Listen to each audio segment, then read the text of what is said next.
ikinci dalgasıdır sayın vekilim. Görüyorsunuz. Şimdi bana taraf geliyor.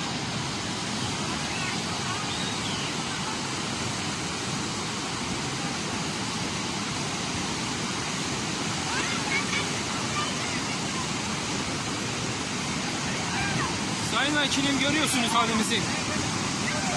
İnşallah görmezden gelmezsiniz. He? Görüyorsunuz sayın vekilim. Bu da bizim bir Ramuk evinin önünde alıp götürdü.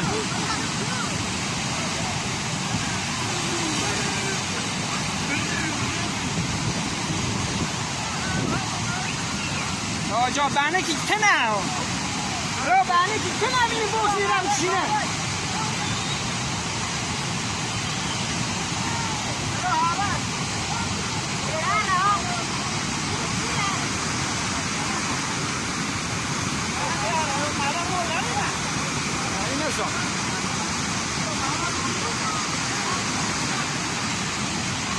İşte şu an gördüğünüz bizim taziyemizdir.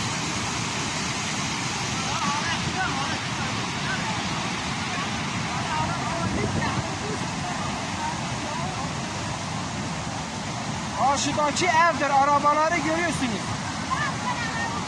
Şurada padozu görüyorsunuz.